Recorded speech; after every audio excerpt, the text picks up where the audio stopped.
Good morning, everyone. Oh, you've jumped the gun there. I've jumped the gun. We're on. Have you received a notification on LinkedIn? I have not. No. Oh, I've just had. Perfect. I had a real panic yesterday when it didn't come through. It was a disaster. I'm not really sure what the reason is for that, but we'll work it out. Yes, you're reading the title right. This is going to be our last daily live from lockdown. I'll be honest, it's quite difficult. So bringing in people whilst they're trying to understand critical parts of their business in a 2-week period where it's quite challenging anyway in your personal life. It's quite difficult to make people to come and talk about things for 10 minutes. But I feel like we've done a good job over the last 2 weeks. Everyone's getting busier now, aren't they? So it's becoming a bit harder. Whereas a couple of weeks ago, I think people had more time because it was just so uncertain. Whereas now, I think a lot more people are back at it. Certainly we are. This has become I don't want to say a hassle, but a hassle to do every day at 12 to 1. So I think we will go to maybe 3 days a week, maybe once a week. But we'll still do it in some format. Yeah, for sure. I've actually really enjoyed it. Like, it's been a real nice cleanse for the day. Knowing that I've got to be ready to do it, got to do some preparation for it, understand. It's been quite nice to actually talk to lots of different people in the industry that maybe I wouldn't pick up the phone to and talk in this scenario. But has been, someone like James Kirkham yesterday, who not someone I'd pick up the phone to and have a conversation about it, but someone that I like, respect, and know well enough that when I asked him to do this, he was like, yeah, absolutely. And then actually it was a really interesting half-an-hour discussion. And yeah, I found that quite therapeutic in the 2 weeks of difficult times. But yes, we are.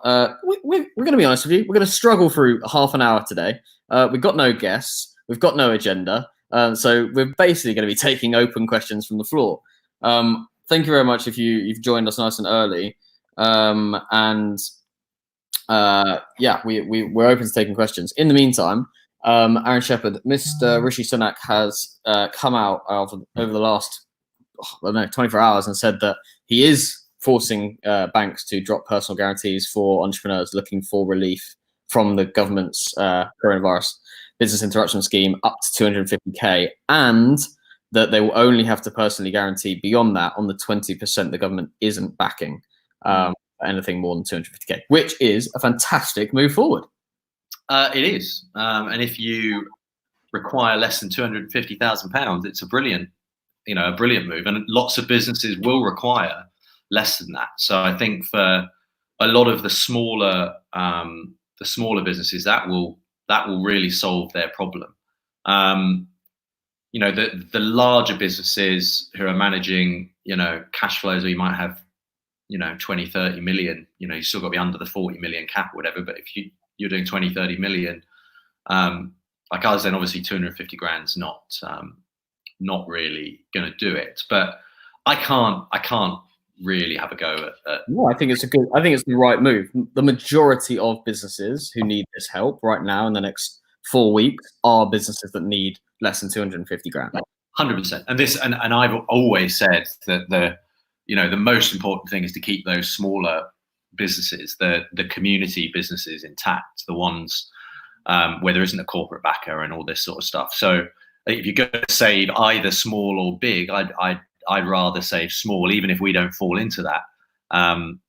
We'll be okay anyway. But even if we don't fall into that, doesn't necessarily help us. I would much rather help smaller entrepreneurs. So I think it's a really good step. I think they had to do it. Asking entrepreneurs to personally guarantee in this time is insane, and not in any way, shape, or form the government or the banks taking the risk. You're just asking entrepreneurs to take the risk. So I'm glad that they've sort of clarified that. I'm hoping that the 250 limit will be increased, because I think you'll find, as with all these things, there'll be people just above that limit who therefore do have to personally guarantee it, all of a sudden maybe they won't be willing to do that, and they make a decision not to carry on rather than do that. So I think it should actually be open-ended, but it probably won't move beyond the 250. And I think it's still a brilliant step, and we obviously deal across the UK, US, and Singapore. So we're not just looking at the government help in the UK, we're looking at it across all the territories that we operate in. And what the UK are offering is significantly better certainly than the US. Singapore's a bit of a different situation, but I think we're being looked after as well as anyone else in the world in the UK. That's for sure.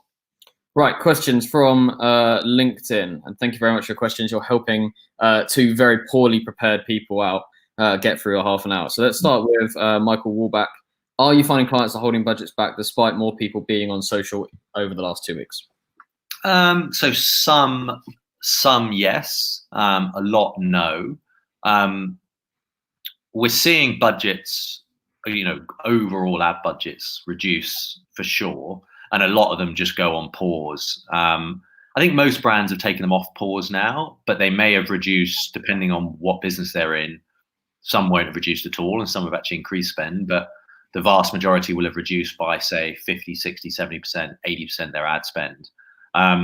Yes, proportionately, they will put more into social and influencers for sure. So we're seeing a short-term pain because there's obviously so much uncertainty right now, but we're very confident about where influencer marketing and social is going to be in 6 weeks' time. I think we'll level out during this period that maybe brands will reduce their ad spend by 50%, but they'll times their social and influencer spend by tenfold and still spend less overall. So we will see that. We're seeing delays and we're seeing changes. We've had quite a few physical events obviously be delayed. Some of those campaigns have been delayed alongside the physical events, but a lot of them, the budgets have been taken and put into virtual events. They're still doing the launch, for example, they're just doing it virtually rather than a physical event. Our budget actually increased in that instance, for example, because more of the budget went towards digital and social, even though the overall budget of that launch event decreased by, I think, 80%. So it's, that there are things that are positive, and I think, of all the areas of marketing that you'd want to be in right now, then this would be the area that you would want to be.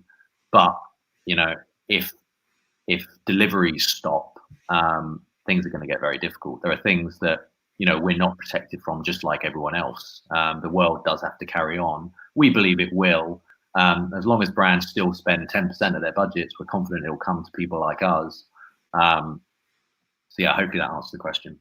Yeah, I think that's a good question. Right, Max Hamid, actually from the Go Agency team. What's been the best example of influence being reactive to the current situation? I'm banning Aaron Shipman from talking about Joe Wicks because I've talked about him for every day in the last 2 weeks. And if people are watching, who have watched every day of the last 2 weeks, you'll know that. So my answer to that is, I think what the Sidemen did, where they pulled all of their actual influence from their connections and their network, and built a stay-at-home video on Sidemen Sunday, which is their kind of weekly show that they release that gets millions of views every single week, that any TV station would be absolutely jealous of being able to pull in, and more importantly, because it's a completely different audience to what would traditionally watch the news, and they're getting rappers, YouTubers, all the things that actually Finland, and we talked about it yesterday, Finland got influencers, rappers, pop stars, people who get to a different audience to normal. They use them in thear campaign in order to make people stay at home and listen to government guidance. Effectively, what the Sidemen did is take that upon themselves and build a 12 to 13 minute video of 10 to 15 second clips from all their famous connections, urging people to stay at home.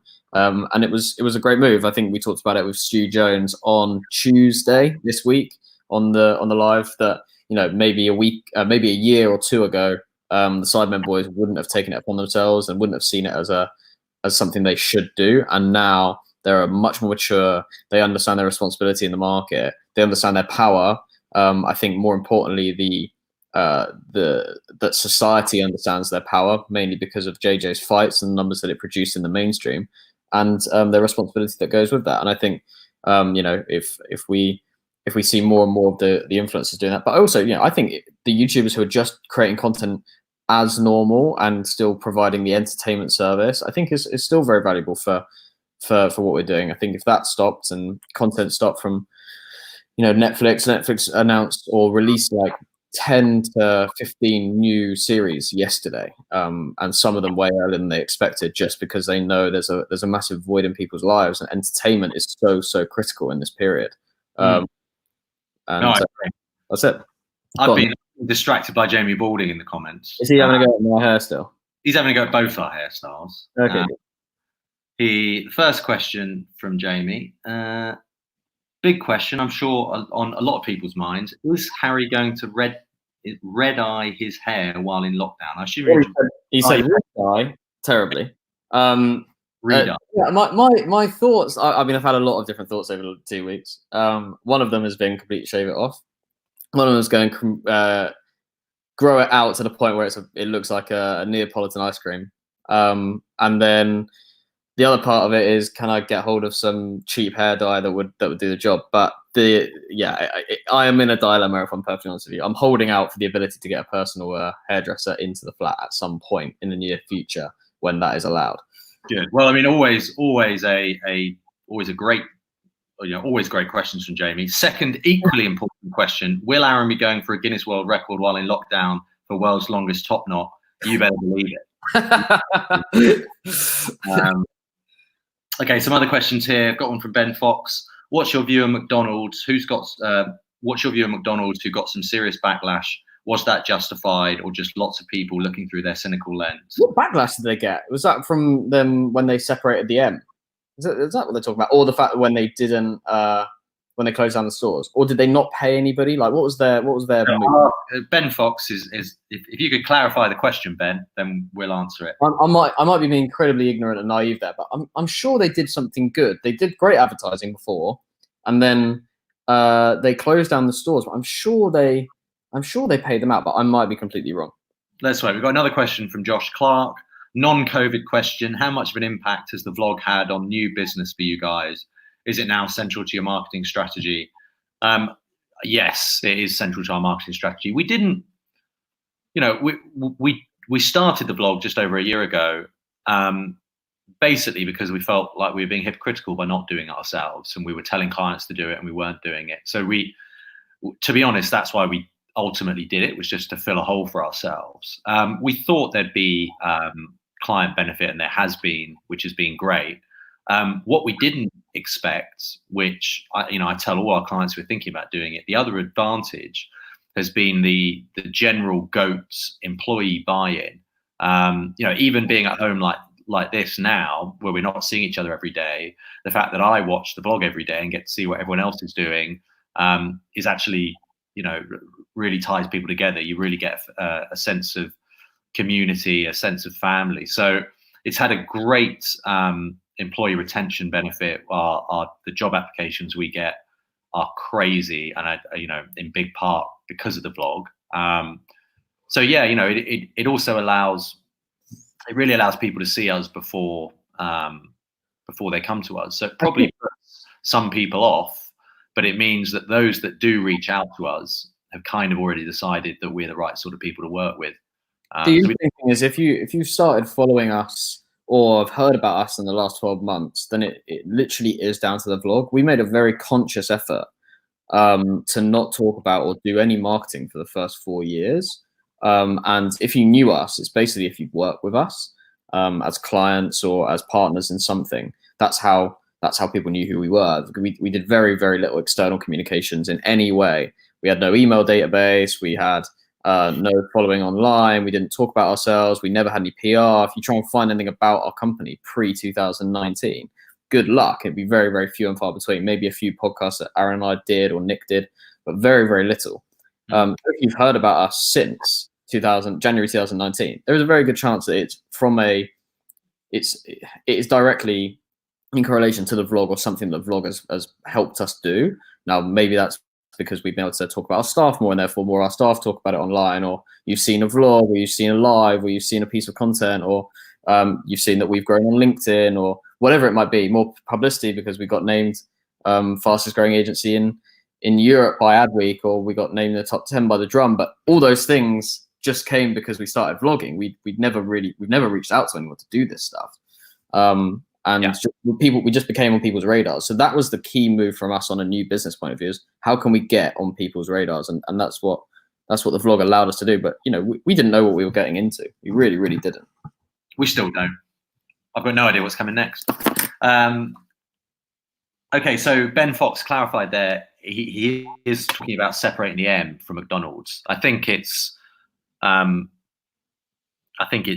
exactly what brands shouldn't be doing right now, to be honest. I think it's not they did it right at the start of the crisis, in fairness. I don't think they would do that now because of the how severe the situation is. Maybe they didn't quite take that into account when they did this a couple of weeks ago. But it's an ad person's ad. You know what I mean? I'm sure lots of other people in the ad industry and in the agency that created it were high-fiving each other and thought it was brilliant. But this is ad people making ads for other ad people rather than ad people making ads for consumers. So yeah, I mean, that's my opinion on that. It's just it's a smart gimmick, which if everything's great, fine. But in a time like this, I think it's the wrong tone. Lee Hetherington, great question. How are you finding educating clients to adapt during the coming months when budgets are getting cut and retainers are being put on hold? We are finding it difficult. We are continually speaking with our clients daily with proactive ideas and solutions, but they can't afford to pay for them. This is obviously having a knock-on effect of us having to consider furloughing teams. Yeah, I'm going to have huge empathy. You're certainly not the only one in that situation. Every agency owner that I've spoken to is furloughing. Yeah, it's difficult. There's, depending on what your client mix is going to depend on probably how badly you're hurt by this. The more digital you are, the better it will be. But still, if you've got clients whose services or products physically can't happen right now, it's very unlikely that they're going to be advertising. I think the key thing, and we talked about it very early on in one of the lives, I'm just trying to find out what Lee's business does whilst I talk.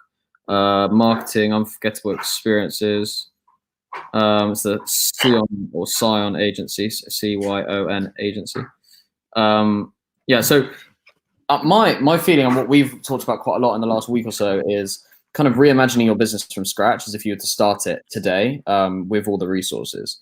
So we're very lucky to have an amazing team and have scaled that team over the last 4 or 5 years and also grown a global business. However, these times call for sort of re-understanding exactly what your business function is and how that looks to the world and how your service and your value proposition is to the world. And therefore, you have to reimagine certain aspects of it. We know that certain parts of our business are less valuable to clients right now than other parts. So we have to double down on those parts that are valuable to them and offer them those services.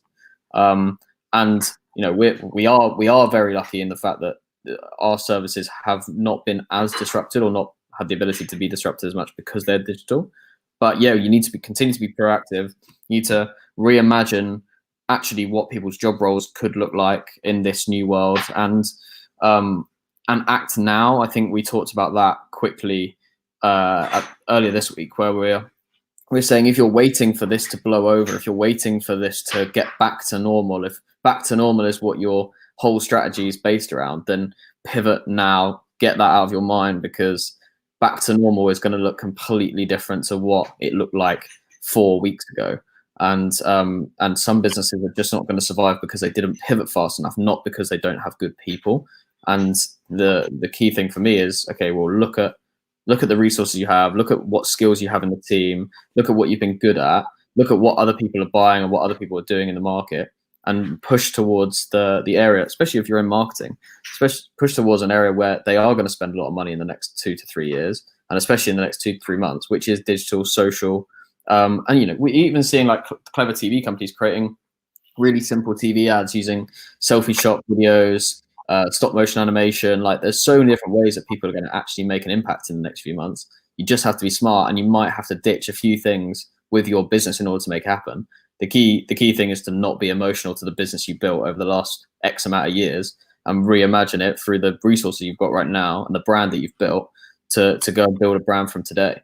And that's really it. And we've had to do that. It's hard. You have to come to terms with it over a short period of time, and that's incredibly difficult, especially if you put your heart and soul into a business over the last 5 years like we have. But we have to focus on the things that are going to continue the business in the best vein, and you are in exactly the same situation. And everyone who's watching this who's in that situation where brands are pulling money or pausing things or can't afford certain aspects of what you do, then just change now, because changing in a few months is going to be fucking difficult. I would also say that the most success we've had with clients during this period is understanding truthfully what their situation is. And I think, we've had certain things where clients said one thing to us, we've made something, and they've gone, that's not really, and I found out, oh shit, this is actually happening. I just wasn't aware of that. And so trying to really understand the reality of what that business is going to. Do they have supply problems? Are they actually, are their staff happy, or are they more worried about what their staff think of them right now than which is a lot of brands. A lot of brands are more worried about the staff that are continuing to go to work, how they feel, than necessarily how their consumers feel. So you have to understand what problems they're actually facing. Don't assume that, they must be in this situation. And the more information they can give you, the better you can actually answer that. I think there's genuine fear from brands and from brand managers that I speak to. I don't feel like, they know what to do. So, I found that over the last couple of weeks that having some clarity on what we think and not changing our mind every day and things like that gives people confidence, a bit of decisiveness in a time when no one has any idea what's going on, is the right thing. Now, does that mean we know what's going on?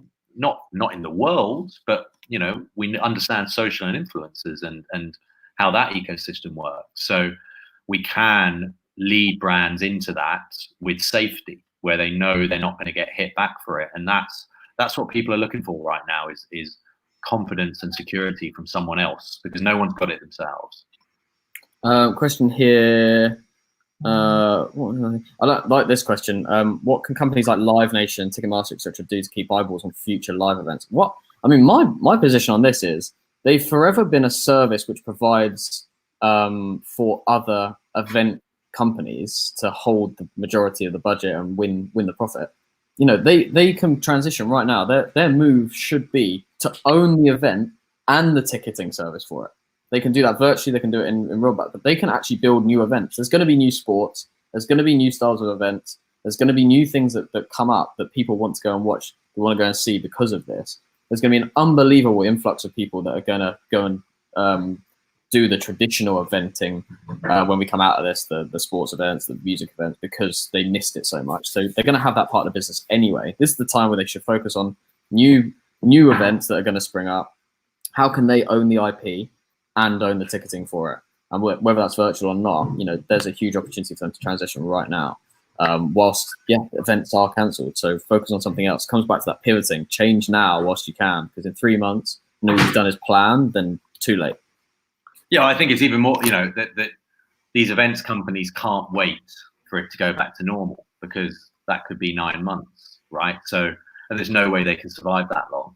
So they're going to have to start putting virtual events on, now, and doing it now that people are buying into, and it's the only way. I believe we live in a society today that if Ed Sheeran had a concert tonight that was virtual, that was £2.99, I'd buy it, and lots of other people would. Maybe they wouldn't have done 3 or 4 weeks ago, but I think right now they probably would. So there's going to be a race to get this content out, a race to see who can actually do these events, who can set them up. The sports side's even more so. Whoever can give the gambling companies something to put odds on is going to make so much money. Right? It's as simple as that. Now, I am currently trying to come up with things that gambling, if anyone out there has an idea, we'll do it with you. So if you have an idea of a sport that we could live stream, but is professional enough that the bookies would actually take odds. Because right now you can't bet on anything. You know, you go onto a bookie app. I think it's Bulgarian football. There's a little bit of US horse racing, and that is it across the whole planet. So, you know, even if it was, you know, I don't know, heads or tails, that was like, if you could actually get some competitive spirit into it, and the bookies would put odds on it, I think you'd have a massively viewed event with a lot, you know, every bookie sponsoring it and everything else. So I think the first people that can actually set up these virtual events are going to really win from this period. Tristan Griffiths, can you bet how long until the pandemic is over? I've got no idea. Our assumption is it's going to last a long, long time. And then if it doesn't last a long time, we see that we're going to benefit from that anyway. So we're planning for this to go into 2021. That doesn't mean that I believe it will go into 2021, but we're planning from a business point of view to do that. If it doesn't, and we come out of this in June, brilliant. It'll only be a positive for us. But we'll get surprised if we go into 2022 like this. But if we go into 2021, we won't be surprised. Question. Rob Stevenson mentioning marble racing, something that we have thought about. The question is, would the bookies take odds on it? Yeah, it's so difficult because you can weight marbles, like so many different factors. It's not human skill. It needs to have some sort of human skill element to it. That's where the bookies would actually find it a lot easier. Otherwise, a marble, there's so much you can tamper with. Yeah, so John Barton's mentions the twit matches on Call of Duty, 2 teams on e-games for betting. eSports, the betting on eSports is going through the roof right now. The number of markets that the bookies are covering has increased massively, and it's because it's currently about the only thing left, right? So for sure, they're going to go more heavily into eSports, but I don't think it has the same gambling impact, eSports, that a sort of physical sport does. Yeah, agreed. And so I think that's the golden nugget. If you can find that, you can watch two human beings compete with each other using their bodies somehow, then there's a winner there. I'm creating a scroll across banner, Aaron Shepherd. Alex Sharman on YouTube. What can people at the beginning of their career do during this time in order to have the best chance of obtaining a job when this is all over? It's a hard time in some ways to come out of school or university at this point, but I also think that the way the world is changing right now massively benefits younger people. Everything's going to go digital. People that don't want it to are not going to be able to stop it anymore because that's the world we live in. And so if everything goes digital and everything goes social, then the people who are most adept at dealing with those channels are going to have a big advantage going forward. I would argue that everybody coming out of school and university probably has more social media skills, more digital marketing skills than, say, my parents or the average person of that age. So I think the people I actually worry for is that slightly older generation as we come out of this, the pre-retirement age, who might find it difficult to switch industry. I think there's going to be an opportunity for young people, particularly around the digital side. So what would I be doing if I was 18 or 21 and was just coming out of those things? I'd be doing everything I could to upskill myself in digital and social. I'd be taking any online courses that I could. I'd be starting to try and edit videos myself and do all of these things to make yourself more valuable to future employers. Everybody's going to value those skills more in this new world than they have before. Yeah, I think the key thing. Sorry, my housemate thinks that this is a great time to start boiling the kettle. The things that I would upskill in if I was interested in social, digital, and looking to get into the workforce in the next 12 months are coding. So any sort of HTML or PHP coding. Then I'd look at video editing and the ability to just edit any video. You just download loads of videos from online and just start playing around with Premiere Pro, because that will really help upskill. Facebook ads, any ability to understand how that operates and what works and doesn't. you probably only need about £50 to really work it out over the course of a week. Like, you'll learn so much just by doing it. So that's pretty worth it. What other things I think are worth upskilling? Those are probably the three things that I'd upskill with the most, as in like valuable, transferable skills. And then obviously when it comes to building relationships, I think this is such a great time when everybody's in the same boat. This is a complete leveler across the globe. So having a conversation and networking and building your connections is also a huge opportunity. Like, you.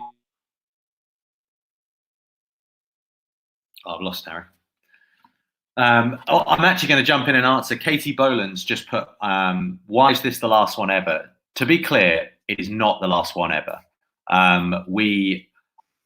I've been doing this daily, and we're a bit exhausted from doing it daily. And so we're going to probably drop into every other day starting from next week. We're still going to be doing this. We're still going to be coming on for multiple times a week and having an hour where we just answer questions and try and give back. So yeah, it's not the last one, Katie. It's just we may not continue to go daily. Have we unfrozen? Harry, are you back? No. Okay, this has turned into quite a challenge now to single-handedly do this. It's not easy, is it? Not easy to do. Not easy. Right. We are beginning to get to the point where we can wrap up. Could you guys do an online 2 or 3 day course for folk thinking they want to build a career in the influence space? Maybe. Let us have a look at it. We have. If I get tough, yes, we will. If times get tough, I'll be here on live stream, giving you all you need to know. I mean, the honest truth is we're busier than we've ever been. I think partly because we're working from home and just on the whole hangout structures. I'm sure lots of other people have seen it. It feels like there isn't enough time in the day. We're taking on some pretty big things. We're trying to do some things that are gonna help some people. I'm doing an awful lot of advising for other people and things like that. I know Harry and Nick are too. So we're trying to do as many of these things as possible. I think it's a really good idea. And we would be open to putting an online course together, particularly for those people looking to get into the industry. Just give us a couple of weeks. Right, I'm going to do a last call for questions on the LinkedIn live stream. I just want to clarify as well. I'm only talking about this live stream that won't be daily. We are still going to vlog daily. Oh yeah. The vlog will continue to go out daily. We won't do this live stream every day, but we'll still do it. Questions. Yeah, I've got other things to do. To be honest, so let's talk about it. We're about to do a company meeting. First time we've talked to the whole company about the plan going forward. Since we've got a live global meeting as well. Usually it's a UK-based meeting that the Singapore team and New York team then watch a couple of hours later as a team. So this is the first time where every single human being at the Go Agents will be dialing into the same Hangouts. It can be quite a crazy Zoom screen, but I'm looking forward to it. I'm looking forward to seeing everyone and feeling that energy of everyone back together.